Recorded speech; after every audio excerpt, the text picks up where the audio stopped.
안녕하세요. 저는 이 채널의 열광적 팬인 50대 여자입니다. 이 나이에 혼자 살고 있다고 말하면 다들 이상한 눈으로 보는데 여기에 계신 구독자분들은 저를 평범한 시선으로 바라봐 주시겠죠? 제가 마음 놓고 이야기할 상대를 생각해 봤는데 아무리 머리를 굴려도 썰밥만한 친구가 없더라고요.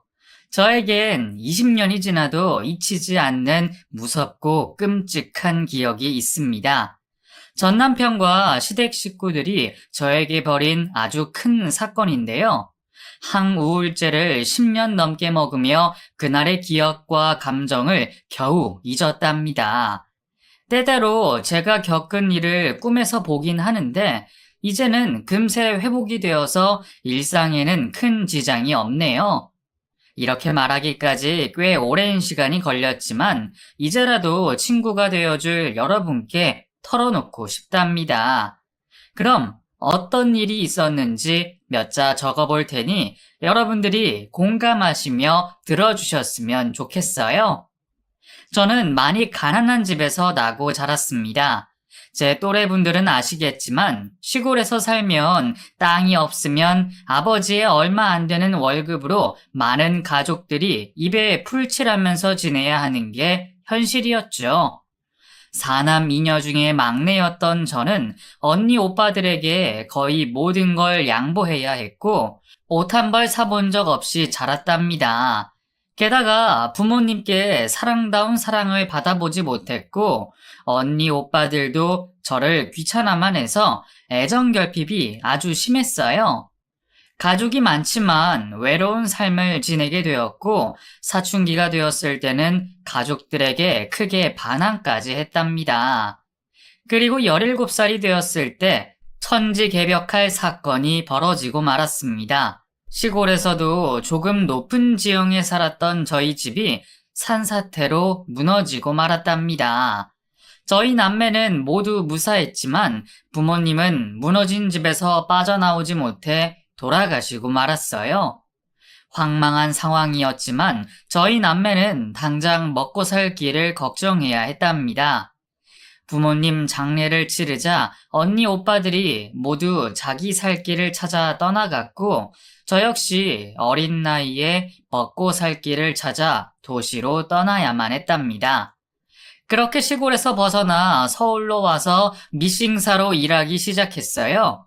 혼자 사는 삶이 외롭고 힘들긴 했지만 제가 버는 돈으로 먹고 싶은 것과 입고 싶은 걸 살 수 있었으니 충분히 만족하면서 살게 되었죠.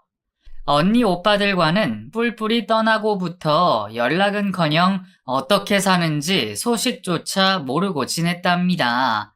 그렇게 세월이 흐르고 제 나이 28이 되었을 때 결혼하고 싶을 만큼 괜찮은 남자를 만나게 되었어요. 서글서글한 인상에 포근하고 인자한 성격을 가진 사람이었죠. 살아온 배경이 너무 다른데다가 지금 사는 형편도 천지 차이여서 고민을 했지만 남편이 저를 진심으로 사랑해 주어서 그이에게 제 인생을 걸기로 마음먹었죠. 저희는 석 달간 연애를 하고 바로 결혼을 하기로 했어요. 하지만 시댁 식구들은 제가 생각했던 것보다 훨씬 높은 진입장벽이었어요. 시아버지는 대한민국에서 손가락에 꼽히는 기업의 전무님이었고 시누이는 유학 생활을 오래 하고 돌아와 무역회사를 운영하는 오너였답니다. 남편도 큰 회사의 간부로 매김한 지 2년이 지나 있었죠. 이렇게 빵빵한 집안에서 저같이 가난하고 가진 거 하나 없는 여자를 며느리로 들이는 건 결코 쉬운 일이 아니었어요. 저는 의리의리한 시댁에 들어가 식은땀을 흘리며 묻는 말에 대답만 하고 가만히 앉아 있었습니다. 아들, 이 결혼 진짜 해야겠니? 엄마 생각은 조금 더 신중했으면 좋겠다. 아무리 사랑이 좋다고 해도 어느 정도 비슷한 집안과 인연을 맺는 게 좋을 듯 싶다. 엄마, 우리 집이 잘 사는데 아내 집안이 어떻든 무슨 상관이야. 이 사람 혼자 힘으로 집까지 마련했어. 얼마나 야무지고 똑똑한지 모른다니까? 내가 이 사람과 결혼하면 지금보다 더 높이 올라갈 수 있을 거라 확신해. 이 녀석, 이 아가씨한테 푹 빠졌구만. 이걸 어떻게 하면 좋으려나? 뭘 어떻게 해. 당연히 결혼시켜주면 되지. 엄마, 나 이 사람이랑 평생 행복하게 잘 살게. 그러니까 결혼시켜줘. 시어머니는 골똘히 생각하시다가 남편의 말을 들어주셨습니다. 네가 그렇게 좋다면 내가 무슨 말을 더 하겠니? 우리 집안이 재벌도 아닌데 억지로 헤어지라고는 못하겠다. 여보, 당신 생각은 어때요? 나야 뭐 이 아가씨가 마음에 들지. 얼굴도 예쁘고 성격도 참하잖아. 게다가 똑 부러진 게 아들 내조를 아주 잘할 것 같네. 처음엔 반대의 눈치를 보였는데 감사하게도 시간이 지나며 저를 며느리로 들이시기로 결정하셨어요. 좋다. 우리가 결혼을 허락할 테니 아가씨, 아니 새애기, 너는 우리 요구를 들어줘야 한다. 요구요? 어떤 요구인가요, 어머님? 놀라지 마라. 우리가 너한테 큰 거 바라겠니? 우리는 손주를 많이 낳기를 바란다. 물론 그 중에는 꼭 아들이 있어야 해. 우리 집안이 워낙 아들이 귀한 집안이니까 반드시 아들을 낳아야 한다. 이게 우리 요구다. 어때? 약속할 수 있겠니? 저는 어떻게든 남편과 결혼하고 싶어서 네, 어머님. 아들, 딸 순풍순풍 낳아드릴게요. 저도 아이를 좋아해서 많이 낳고 싶었어요. 그리고 어머님 말씀처럼 아들도 꼭 낳겠습니다. 라고 자신만만하게 대답했습니다. 옳지. 아이, 좋아. 그 기백으로 꼭 아들을 낳거라. 그렇게 저와 남편은 성대한 결혼식을 올리게 되었고 좋은 아파트에 신혼집을 차렸습니다. 남편은 회사에서 오랜 시간을 보내고 늦은 시간에 퇴근했고 저는 일을 다니지 않게 되어서 주부의 삶을 시작했답니다. 많은 시간을 혼자 집에서 보내니 많이 지루하고 심심하더라고요. 그러자 남편은 다니고 싶은 학원이라든지 배우고 싶었던 공부가 있으면 주저 말고 시작해보라고 권유했습니다. 생각해보니 시댁 식구들은 모두 대학원까지 나온 수재들이었는데 저는 중학교 졸업장이 끝이었어요. 그래서 그의 말대로 집에서 공부를 시작해서 고등학교 졸업장을 땄고 이듬해 수능 시험 준비를 시작했답니다. 남편은 저의 노력에 감탄하며 필요한 게 있으면 뭐든 사라고 큰 돈을 주기도 했네요. 하지만 시어머니는 저의 이런 노력이 달갑지 않으셨는지 저희 집에 오실 때마다 잔소리를 늘어놓으셨습니다. 예, 너는 가지라는 애는 안 가지고 집에서 공부만 하고 앉아있니? 내일 모레 30인데 늦가기 대학생이 되려는 생각 있냐? 너 결혼 전에 나하고 한 약속 잊었냐? 애를 순풍순풍 낳겠다는 결심은 다 어디로 간 거야? 내가 우리 집 며느리가 되려면 아들을 꼭 낳아야 한다고 몇 번을 말했어. 집안 꼬라지 봐라. 가정주부가 책이나 펴고 공부질이나 하고 있으니 당장 집어치우고 요리를 하나 더 배우고 살림을 더 깨끗하게 해. 어머님, 아이 소식이 없는 건 죄송해요. 조금만 더 기다려주세요. 그리고 오빠는 제가 공부하는 게 좋다고 했어요. 그리고 요리는 틈틈이 배우고 있어요. 어머님만큼은 아니지만 어지간한 건 다 할 줄 알아요. 아이고, 그러셨어요? 그런데 공부를 그렇게 열심히 하는 애가 시애미가 말하는데 따박따박 말대답하는 건 어디서 배운 거냐? 책에 그렇게 나와 있니? 죄송해요, 어머님. 저는 그런 뜻으로 드린 말씀이 아니라. 됐다. 잡소리 집어치우고 빨리 애부터 만들어. 네 시아버지도 손주를 엄청 기다리고 있단 말이야. 너, 내가 준 한약은 잘 먹고 있는 거냐? 네, 어머님. 오빠랑 같이 챙겨 먹고 있어요.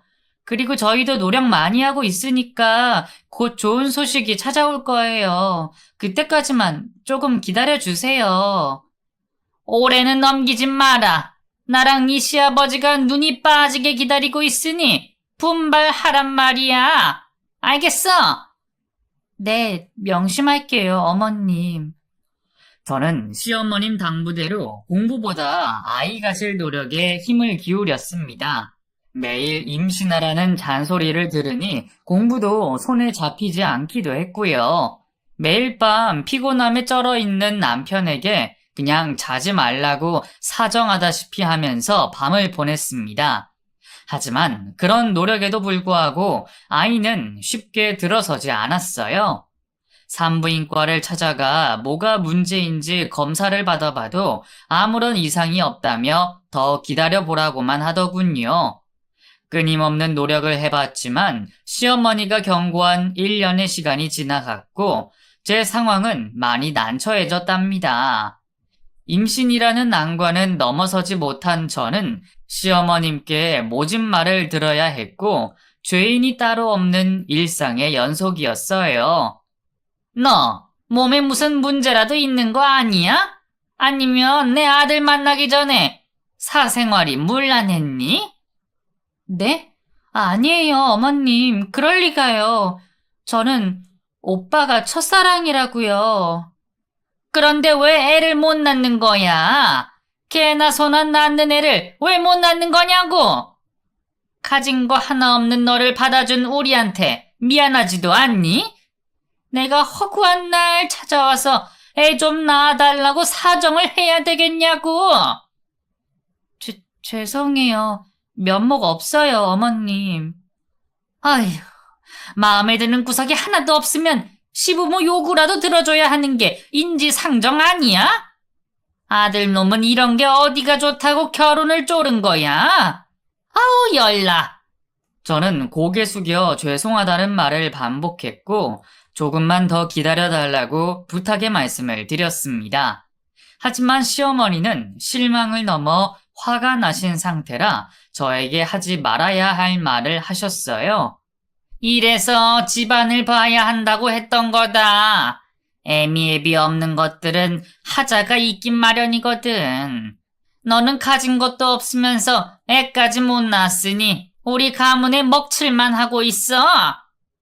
어머님, 실망시켜드려서 죄송해요. 제가 전보다 더 노력해서 꼭 아이를... 됐다. 그놈의 노력한다는 말은 그만 듣고 싶다. 도대체 얼마나 더 노력을 해야 한다는 건지 원. 결혼한 지 벌써 3년이 넘어가는데 아직까지 애가 들어서지 않으면 어쩌겠다는 거야? 이제 너한테 괜한 기대하지 않을 테니 너 하고 싶은 공부나 하면서 살아라. 시어머니는 크게 화를 내시며 나가버리셨어요. 제가 몇 번이고 잡는데도 아주 차갑게 뿌리치셔서 몸둘 바를 모르고 멍하니 멀어져가는 시어머니를 바라만 보았네요. 남편은 시어머니가 이렇게 분노하고 계신 걸 아는데도 매일같이 야근하고 늦은 밤에 들어왔어요. 제가 힘들다고 말해도 귓등으로 듣는지 별 신경을 쓰지 않는 얼굴이었습니다. 여보, 우리 같이 병원에 가보자. 몸에 이상이 없는데도 아이가 들어서지 않으니까 인공수정이든 시험관 아기든 뭐든 해보도록 하자.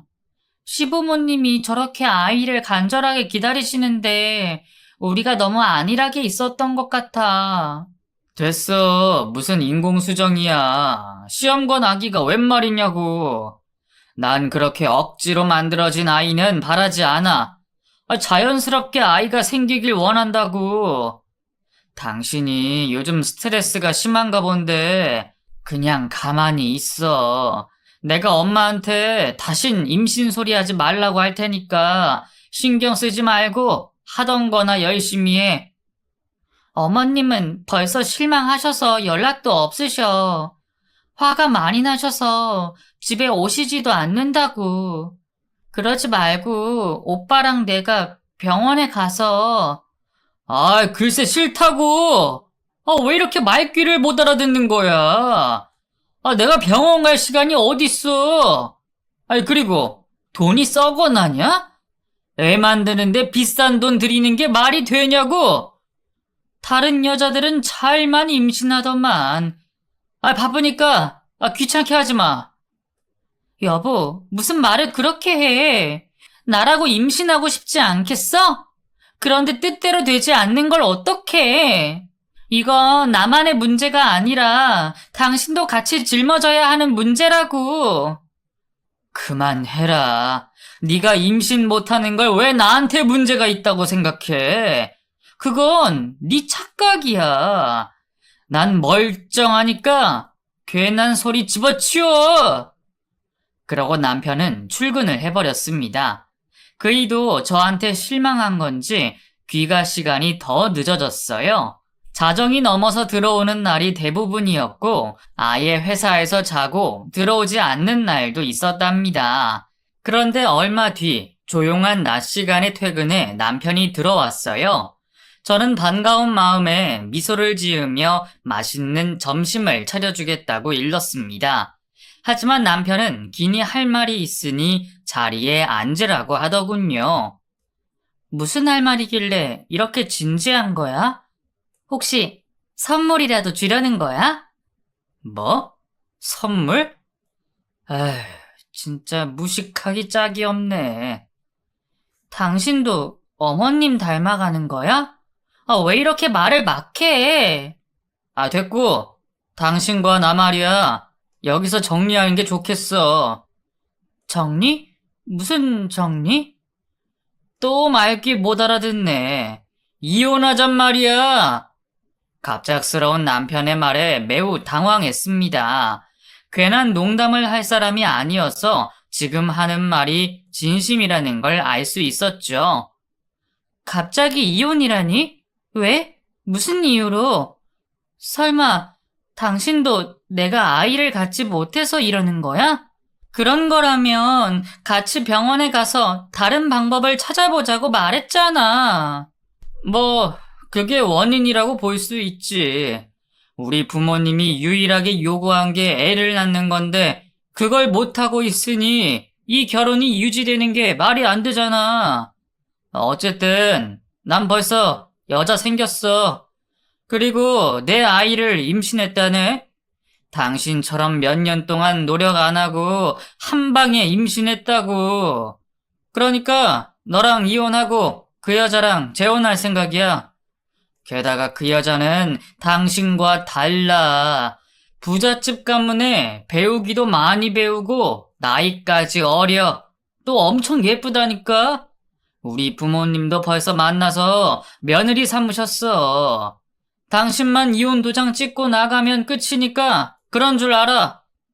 너무 기가 막히고 어이없어서 저는 한동안 말문을 열지 못했습니다.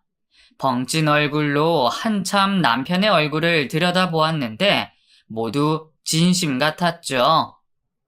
왜 그런 눈으로 봐? 애도 못 낳으면서 뭘 더 바란 거야? 나 같은 남편을 잡았으면 제대로 했어야지. 여하튼 그 위자료는 섭섭치 않게 줄게. 그러니까 이쯤에서 정리하도록 하자. 그이는 말이 끝나기 무섭게 이혼 서류를 꺼내주더군요. 저는 잠깐이지만 여러 생각을 했고 이혼만큼은 이렇게 쉽게 해주면 안 될 것 같았어요. 말도 안 돼. 날 두고 바람 피운 것도 모자라서 이혼까지 요구한다고? 난 내 인생 모든 걸 접어버리고 당신한테 시집 왔어. 이렇게 가정이 깨지는 건 말도 안 된단 말이야. 난 절대 이혼 못 해주니까 당장 그 여자 정리하고 아이도 낳지 말라고 해. 당신 아이는 내가 낳을 거야. 얘가 왜 이래? 무식하면 눈치라도 빨라야 하는 거 아니냐? 내가 다른 여자랑 바람 피웠다는데 계속 살고 싶니? 그리고 네 몸에 하자가 있으니까 애가 안 들어서는 거 아니야. 다른 여자는 내 애를 금세 가진 거 안 보여? 아무리 당신이 뭐라 해도 난 이혼 못 해. 무슨 일이 있어도 가정 지킬 거야. 그래서 아이도 낳고 시부모님께 인정받을 거라고. 아휴, 도무지 말이 통하지 않는구나. 이래서 엄마가 널 싫어한 거였어. 그걸 이제야 깨닫다니. 아휴, 내가 모자란 놈이었네. 거머리처럼 달라붙지 말고 위자료라도 챙겨준다고 할 때 이혼 도장 찍어라. 안 그러면 더러운 꼴 당하고 맨몸으로 쫓겨날 줄 알아. 하지만 저는 이혼할 마음이 들지 않았어요. 30평생을 살면서 가정다운 가정을 이뤘는데 이렇게 끝내고 싶지 않더라고요. 남편이 바람을 피워 애까지 가진 상황이어서 화가 났지만 저에겐 이 결혼 생활이 저의 모든 것이라 포기가 되지 않았답니다. 답답하게 생각하실 수도 있겠지만 어릴 적 제대로 된 사랑도 못 받고 자랐고 부모님을 여의고 식구들이 뿔뿔이 흩어졌으니 애정결핍과 가정의 애절함에 있어서 이혼은 상상도 하지 않고 있었답니다. 제가 그렇게 반발하자 시어머니와 시누이가 집으로 찾아와 이혼을 닥달했어요. 처음엔 좋은 말로 유혹했는데 제가 넘어가지 않자 온갖 욕설을 하며 협박을 하더라고요. 이년아, 넌 우리 가문의 수치야. 너같이 부모 없고 못 배운 거지 같은 년은 우리 식구가 될 자격이 없어. 네가 애라도 낳았으면 이렇게까지 안 해. 그런데 그 쉬운 것도 못하는 년을 계속 우리 식구로 받아들일 수 없는 건 당연한 거 아니야. 괜히 시간 낭비, 체력 낭비 하지 말고 내 아들과 당장 이혼해. 일주일 시간 줄 테니까 다음 주에 우리가 왔을 때 네 도장이 여기 찍혀 있어야 할 거야. 더러운 꼴 당하기 싫으면 순순히 도장 찍고 네 갈 길 가. 알아듣겠어? 저는 시어머니와 시누이가 너무 무서워서 고개를 들지 못하고 아무런 대답도 반박도 하지 못했어요. 공포에 서려 눈물 콧물이 마구 쏟아지기까지 했답니다. 남편은 저에게 이혼 통보를 한 뒤 시댁에서 지냈어요. 결혼 전에는 한없이 다정했던 그이가 이렇게 변할 거라고는 예상 못했죠. 저는 시어머니가 말한 대로 일주일 내내 집안에 틀어박혀 이혼에 대해 고민을 했고 결정을 내렸습니다. 이혼은 하되 합의 이혼은 하지 않겠다고 말이죠. 남편과 시댁 식구들이 저를 얼마나 우습게 봤으면 남편이 바람 피운 걸 방패 삼아 이혼을 요구할까 생각했습니다. 그래서 전 제가 받은 상처의 값을 제대로 받아내고 이 가정을 깨버리겠다 다짐했어요. 변호사 사무실을 찾아가 남편의 외도와 시댁 식구들의 협박을 말했더니 그에 대한 증거가 필요하다고 하더군요. 변호사는 흥신소를 추천하며 증거만 잡으면 막대한 위자료를 받을 수 있다고 덧붙였답니다. 그래서 소개받은 흥신소장에게 연락해 남편의 불륜 현장을 잡아달라고 의뢰했어요. 그 시간 동안 시댁 식구들을 안심시키려고 합의 이혼을 할 테니 짐 정리할 시간을 달라고 말해두었답니다. 그렇게 일주일의 시간이 지났는데 흥신소장은 무슨 일이 있는 건지 아무런 연락이 없었어요. 궁금했던 제가 전화를 걸자 없는 번호로 뜨기까지 했답니다. 흥신소장이 저에게 의뢰비만 받고 잠수를 타버린 거였죠. 결국 그 흥신소장에게 미련을 버리고 다른 흥신소를 찾아보기로 했답니다. 그날 밤 홀로 침대에 누워 잠이 들었어요. 신경 쓰는 일이 있어서 그런지 몇 시간을 뒤척이다가 겨우 잠이 들었죠. 그런데 누군가 안방불을 켜는 바람에 잠이 쏜살같이 도망쳤답니다. 어머님? 여보, 그리고 아가씨까지 이 시간에 세 사람이 무슨 일로 왔어요? 2년 자빠져 자는 것 봐라. 시댁 식구들 우라통 터지게 해놓고 한가롭게 잠이 오디? 우리 뒤통수를 갈겨놓고 잠이 솔솔 오냔 말이야. 쥐뿔도 없는 거 사람 굿이라고 살게 해줬더니 은혜를 원수로 갚아? 네가 그러고도 사람이야?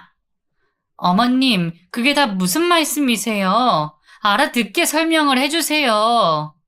그러자 남편이 제 따귀를 날리며 이게 끝까지 오리발이네. 너 흥신소에 내 불륜 증거 잡아달라고 의뢰했다며? 이혼 소송으로 가서 위자료 왕창 뜯어낼 계획이었냐? 날 제대로 엿먹이려고 했지? 그런데 어떡하냐? 그 흥신소장 자식 사진 찍다가 나한테 걸렸어. 넌 어떻게 골라도 그런 놈을 골랐냐? 하는 짓이 딱 너랑 똑같더라. 게다가 돈 밝히는 놈이어서 그런지 내가 2배 돈을 준다고 하니까 바로 사진 넘기고 사라지더라. 어때? 내가 당신보다 한 수 위지? 라고 말했습니다.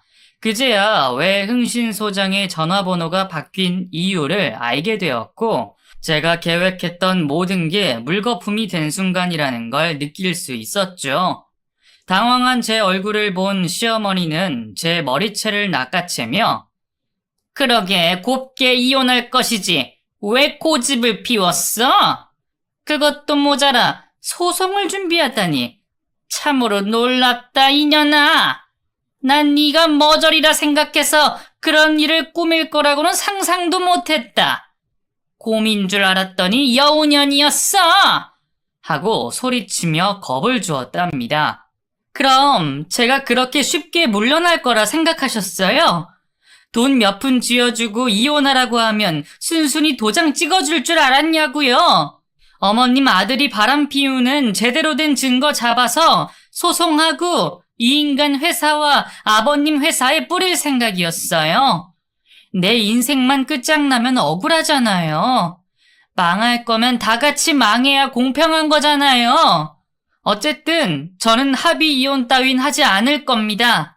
끝까지 증거를 찾아내서 어머님이 귀가 따갑도록 말한 그 잘난 집안을 송두리째 무너뜨리고 말겠다고요. 뭐라고? 너 따위가 우리 집안을 어쩐다고? 지나가는 개가 없겠다. 무식하면 용감하다더니 너 아주 용감한 년이었구나. 그런데 어쩌지?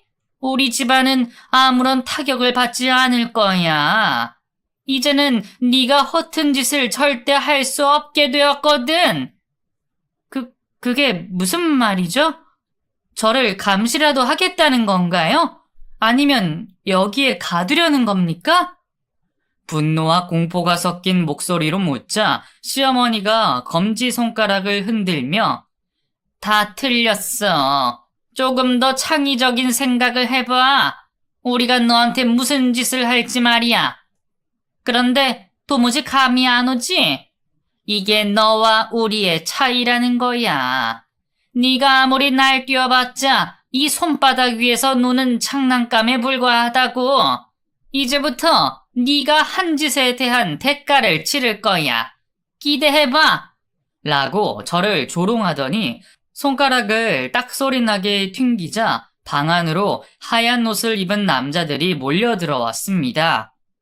누구세요? 이게 다 뭐하는 짓이에요? 하지만 건장한 남자들은 제 말을 무시하고 양팔을 잡고 침대에서 끌어내렸어요. 그리고 집 밖으로 끌고 나갔습니다. 신발도 신지 않은 채 사설 구급차에 타게 됐어요. 저는 발악하며 내려달라고 했지만 아무도 제 말을 들어주지 않았고 어딘지 모를 곳으로 끌려갔답니다. 차에서 내리자 제가 어디로 왔는지 알게 되었는데 그곳은 정신병원이었어요. 경기도에 있는 조용한 동네였죠. 남자들의 힘을 감당하지 못해 병원 안까지 들어가게 되었고 창문 하나 없는 하얀 병실에 저를 내팽개쳤답니다. 저는 문을 두드리며 나가게 해달라고 비명을 질렀고 이러고도 당신들이 무사할 것 같냐고 울분을 토해냈어요. 하지만 제 목소리는 병실 안을 메아리칠 뿐 누구에게도 들리지 않았답니다. 그렇게 저는 시댁 식구들의 계략으로 정신병원에 갇히게 되었어요. 병원에 입원하고 나서는 지옥 그 자체였습니다. 매 끼니마다 먹어야 하는 이름 모를 약을 먹어야 했는데 그 약을 먹고 나면 몸이 무거워지고 피로가 몰려왔어요. 무기력해져서 밥숟가락을 들 기운조차 없었죠. 거의 한 달 동안 잠만 자면서 지낸 것 같았습니다. 정신병원을 빠져나갈 생각은 저 멀리 건너가 버린 채 말이죠. 그리고 며칠 뒤 시댁 식구들이 저를 보러 왔더군요. 물론 안부차 온 게 아니라 감시 차원에서 온 거였죠. 무기력한 제 모습을 보고 만족했는지 비웃음과 조롱의 말을 시작했습니다. 이년 봐라, 완전 맛이 갔네. 거 봐라, 이 엄마 말 듣기를 잘했지? 사람 하나 바보 만드는 데는 정신병원만큼 확실한 곳이 없다니까. 돈만 주면 뭐든지 가능하니 얼마나 살기 좋은 세상이야. 이제 이혼이 쉬워지겠어. 그러게 엄마. 얘는 부모도 없고 형제들과 연락이 끊겼으니 우리 말고 찾아올 사람도 없잖아. 이렇게 보니까 얘 인생이 참 불쌍하다. 친구 하나 없이 인생을 살았으니. 우리야 뭐 그렇게 살아줘서 고맙긴 하지만. 그런데 엄마, 언제까지 정신병원에 입원시킬 거야? 나중에 의사가 나가라고 하진 않겠지? 그건 걱정 마라. 여기 병원장이 네 아버지와 대학 동문이야. 없는 정신병도 만들어서 여기서 계속 살게 해주겠대. 여하튼 2년 꼴 보니까 속이 다 시원하다. 우리 집안을 건드리려고 한 걸 생각하면 부하가 치밀었는데 말이야. 그리고 남편이 제 눈앞에 종이 한 장을 꺼내들었습니다. 그건 이혼소장이었어요. 그 순간 잠시나마 정신이 들어 남편을 노려보았답니다. 어쭈, 이제야 반응을 하네? 왜? 네가 하려던 이혼소송을 내가 한다니까 뭐 무섭기라도 한 모양이지? 보다시피 너는 정신병으로 일상생활이 불가능해서 이혼소송이 가능하다네? 위자료를 줄 필요 없이 말이야. 그런데 너무 섭섭하게 생각하지 마. 매달 너한테 들어가는 입원비가 만만치 않다고. 저는 그이의 말을 듣고 한마디 해주려고 입을 떼내었습니다. 뭐라고? 나 뭐? 나쁜 자식. 이야, 아직 살만한가 보네. 남편한테 욕까지 하고 말이야. 가만두지 않겠어. 약효가 떨어졌나? 할 말도 다 하고 성질도 부리려고 하네? 엄마, 이러다가 얘 여기서 탈출이라도 하는 거 아니야? 말도 안 되는 소리 마라. 여기가 보안이 얼마나 철저한데. 그리고 저 정도 기력은 있어야지. 그래야 매일 분통 터지는 기분을 느낄 거 아니야. 역시. 엄마는 생각하는 게 달라. 엄마 최고! 그렇게 한참 동안 조롱하고 시댁 식구들이 돌아갔습니다. 저는 이혼소장을 손에 쥔 채 병실에서 여러 생각을 떠올렸답니다.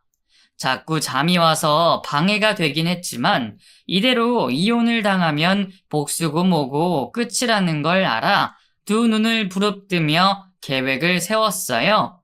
그래서 처음 계획은 저를 무기력하게 만드는 약을 먹지 않기로 했습니다. 간호사는 제가 약을 제대로 먹는지 확인하기 때문에 일단 약을 삼켰다가 화장실에서 토해내기로 했어요. 이틀 정도 약을 먹지 않으니 점점 몸에 힘이 들어가기 시작하더군요. 일주일 동안 무기력한 연기를 하며 간호사들을 안심시켰고 체력이 아주 조금 회복한 저는 탈출을 결심했습니다. 아무리 보안이 철저하다 해도 새벽 시간에는 다들 피곤해서 휴게실에 누워있는 게 보통이었어요. 그리고 원래는 병실 문을 잠가두는데 제가 반발은커녕 몸도 제대로 가누지 못하자 열쇠로 여닫는 게 귀찮았던 간호사가 문을 열어두었답니다. 저는 몰래 병실에서 나와 바닥을 천천히 기어갔고 1층 입구까지 무사히 도착했죠. 그런데 출입문이 잠겨 있더라고요.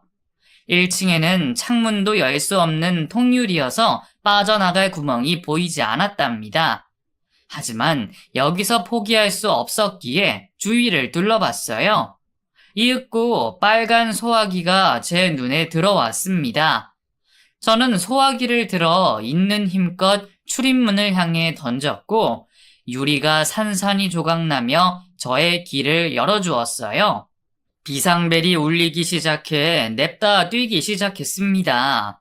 방향이 어디든 이 정신병원을 벗어나는 곳이라면 어디든 상관없다 생각하고 앞만 보고 달렸죠. 그런데 또다시 큰 장애물이 보이더군요. 병원은 높은 담장으로 둘러싸여 있었답니다. 병원 안에서 보이지 않기 때문에 그 담장을 이제야 보게 된 거죠. 간호사들의 뜀박질 소리가 들리기 시작해 제 마음은 더 다급해졌고 어찌할 생각을 하기도 전에 제 몸이 담장 위로 오르고 있었습니다. 순간 초능력이라도 생긴 것인지 그 높은 담장을 손쉽게 올랐어요. 간호사들이 올려다보고는 담장 출입구를 향해 돌진했고 저는 담장 꼭대기에서 세상 밖으로 뛰어내렸답니다. 다행히 왕성한 잔디와 풀이 쿠션 역할을 해줘서 다치지 않았어요. 그래서 저는 맨발로 그곳에서 벗어났답니다. 가정집이든 경찰서든 눈앞에 빨리 나타나기를 바랬는데 아무리 오래 뛰어도 나무와 풀숲 말고는 아무것도 보이지 않았네요. 하지만 발을 멈추지 않고 계속 뛰다 보니 작은 동네가 모습을 드러내며 희망의 불꽃을 피울 수 있었습니다. 환자복을 입은 채 여관에 들어섰더니 여관 주인이 까무러치게 놀라더군요. 뭐예요? 환자복에 쓰여있는 병원 이름 정신병원 맞죠? 당신이 정신병원 탈출한 사람이에요? 네, 맞아요. 그런데 전 정신병자가 아닙니다. 시댁 식구들이 강압적으로 입원시켰다고요. 사장님, 저 좀 도와주세요. 다시 그 지옥으로 들어갈 수는 없습니다. 그러자 여관 주인은 고개를 이리저리 돌리더니 손짓으로 방 하나를 내어주었습니다. 일단 여기 숨어 계세요. 누가 아가씨를 찾아오면 모른다고 말해줄게요. 그리고 경찰에 신고해 줄까요? 사장님, 감사합니다. 그런데 경찰에 신고는 하지 말아주세요. 지금은 아무도 믿음이 가지 않아요. 알겠어요. 그럼 일단 쉬도록 해요. 제가 먹을 걸 좀 가져다 드릴게요. 그렇게 여관 주인의 도움으로 숨을 수 있는 공간을 마련했고 놀란 가슴을 진정시킬 수 있었답니다. 게다가 배까지 채우고 나니 머리 회전이 잘 되기 시작했어요. 저는 이 상황을 어떻게 끝내야 할지 열심히 궁리했답니다. 그러다 문득 뉴스가 생각났어요. 제가 처한 상황을 기자에게 알려 뉴스로 알려지면 남편과 시댁 식구들에게 큰 타격을 주는 건 물론이고 제 억울함을 풀 수 있을 것 같았죠. 그뿐만 아니라 정신병원에 영문도 모른 채 강제 입원당한 환자들을 풀어줄 수 있는 유일한 방법이라고 판단했답니다. 그래서 114에 전화를 걸어 방송국 연락처를 받아 전화를 걸었어요. 제 상황을 말했더니 잠시 기다리라며 사회부 기자를 바꿔주었습니다. 구구절절 설명하며 빨리 저를 구해주고 다른 환자들을 구해달라고 호소했어요. 그러자 기자는 당장 제가 있는 곳에 오겠다며 위치를 물었고 몇 시간 만에 여관방으로 찾아왔습니다.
괜찮으세요? 많이 힘들어 보이시는데. 괜찮아요, 기자님. 그런데 제가 기자님을 믿어도 되는 걸까요? 아이, 그럼요. 저는 항상 정의를 위해 싸워온 기자입니다. 걱정 말고 인터뷰해주세요. 나쁜 놈들에게 복수해줘야죠. 네, 그럼 기자님만 믿겠습니다. 이윽고 저는 카메라 앞에 섰고 기자가 묻는 말에 하나도 빠짐없이 솔직하게 대답했습니다. 2시간 가까이 인터뷰를 하고 나서 기자는 잠시만 여기서 더 지내고 있으라며 여관비를 지불해 주었답니다. 그날 저녁에 뉴스 속보가 나가게 되었는데 모자이크된 제 인터뷰가 고스란히 송출되었어요. 저는 안도했고 희열을 느꼈습니다. 이튿날 여관에 기자에게서 연락이 왔어요. 경찰과 검찰이 합동으로 제가 입원했던 정신병원을 압수수색을 한다고 하더라고요. 억울하게 갇힌 사람들을 모두 풀어주고 병원 관계자들을 모두 엄벌에 처한다고도 말했답니다. 또 제 남편과 시댁 식구들은 이미 구속수사를 진행 중이라며 노여움을 풀라고 전했어요.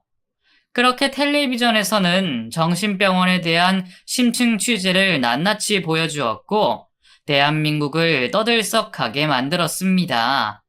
그리고 저는 검사의 도움으로 여관방을 나와 잠시 머무를 곳을 받게 되었어요. 검사는 저에게 변호사까지 소개시켜주며 이혼 소송으로 위자료와 육체적, 정신적 손해배상을 할 수 있게 해주었답니다. 얼마 뒤 법원에서 이혼 재판이 열렸고 남편과 재회하게 되었어요. 그이는 죄수복을 입은 채 법정에 섰답니다.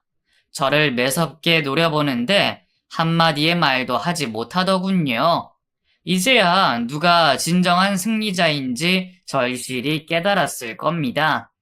판사님은 당연히 제 손을 들어주었고 어마어마한 위자료와 손해배상금을 저에게 주기로 했어요. 또 검찰들이 남편과 시아버지와 시누이의 회사까지 들이닥쳐서 압수수색을 했습니다. 저에게 행한 죄 말고도 다른 여죄를 찾기 위해서였죠. 그 결과 시아버지와 남편은 뇌물수수가 적나라하게 드러났다네요. 두 사람 모두 회사의 중요한 위치에 있어서 몰래 해먹은 돈이 한두 푼이 아니었답니다. 시누이는 탈세 혐의가 밝혀졌고요. 어떻게 된 게 시댁 식구들은 하나같이 뒷돈을 엄청 받아 먹었더라고요. 그래서 식구들 모두 오랜 시간을 감옥에서 썩어야만 했답니다. 얼마 뒤 저는 위자료로 혼자 살 아파트를 마련했습니다. 살림살이도 모두 좋은 것들로 장만해서 채워놓았죠. 하지만 마음은 여전히 정신병원에 갇혀있는 상황이라 몹시 괴로웠답니다. 그래서 정신과를 찾아가 항우울제를 처방받아 복용하기 시작했죠. 저는 아직 한을 풀지 못한 것 같아 감옥에 있는 전 남편을 찾아갔어요. 욕이라도 한 사발 해줘야 마음이 개운할 것 같았으니까요. 다음 날 교도소를 찾아가 면회 신청을 하고 전 남편과 마주치게 되었답니다. 면회 거부를 할 줄 알았는데 무슨 자신감인지 저를 똑바로 쳐다보더군요. 야, 이년아, 이제 속이 시원하냐? 너 때문에 우리 집안이 산산조각이 났어.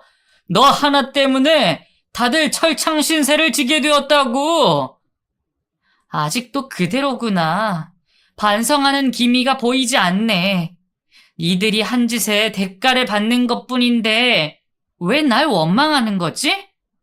왜냐고? 네가 순순히 합의 이혼해줬으면 여기까지 오지 않았을 거 아니야. 너 원래 이런 인간이었니? 날 아껴주고 사랑했던 남자는 어딜 간 거야? 드라마 찍냐? 지금 사랑 타령하게 생겼냐고? 너 내가 여기서 나가면 가만두지 않을 거야. 우리가 당한 수모를 그대로 돌려주겠어. 그럴 돈이 아직 남았어? 내가 듣기론 시댁 식구들 모두 알거지가 됐다던데 나한테 위자료랑 손해배상금 주고 나머지 재산은 몰수되었다고 들었어. 넌 감옥에서 나와도 아무것도 못해. 가난하고 없는 년을 걷어줬더니 은혜를 이따위로 갚다니. 넌 내 인생의 지옥 같은 년이야. 그 이는 끝까지 용서를 빌지 않았습니다. 전보다 더 사악한 악마가 되어 있더라고요. 저는 투명한 가림막에 침을 뱉으며 너도 지옥에서 살아봐. 꽤 오래 살게 되었으니까 어떤 기분인지 실컷 만끽하겠네. 나 이제 그만 가봐야 해. 시댁 식구들을 차례대로 만나려면 바쁘거든. 한 명씩 만나서 제대로 비웃어 줄 거야. 그럼 잘 있어. 라고 말했습니다. 그러자 그이는 분노가 폭발했는지 발광을 시작했어요. 저는 그 모습을 보고 한 번 더 비웃어 주었죠. 교도관이 곤봉으로 전 남편을 때려 눕혀서 질질 끌고 들어갔답니다. 그게 제가 본 전 남편의 마지막 모습이었네요. 그리고 시댁 식구들이 있는 교도소를 찾아갔는데 다들 제 면회를 거부했답니다. 그래서 편지를 한 장씩 보내주었어요. 벽에 똥칠할 때까지 재밌게 살라고 내용을 써서 말이죠. 그 일이 있고 20년이 지난 지금의 저는 50대가 되었습니다. 그 사이에 결혼을 하지는 않았어요. 전 남편도 처음에는 순박하고 착한 사람이었는데 알고 보니 악마놈이었듯이 어떤 남자에게 믿음이 가지 않았답니다. 그래서 전 화려한 싱글로 무척이나 재밌는 삶을 지내고 있어요. 제 인생이 외로워 보인다며 남자 좀 만나라고 하는 지인들이 꽤나 많은데 모두 귓등으로 들어버리고 있네요. 아마 저는 죽는 그날까지 혼자 살 것 같습니다. 어릴 적부터 순탄치 않은 삶을 살아서 그런지 혼자 사는 게 제 팔자인 것 같아요. 저의 소름 끼치는 이야기는 여기서 막을 내려야겠네요. 끝까지 들어주신 분들께 심심한 인사를 드리고 물러가겠습니다. 모두 감사하고 고맙습니다. 안녕히 계세요.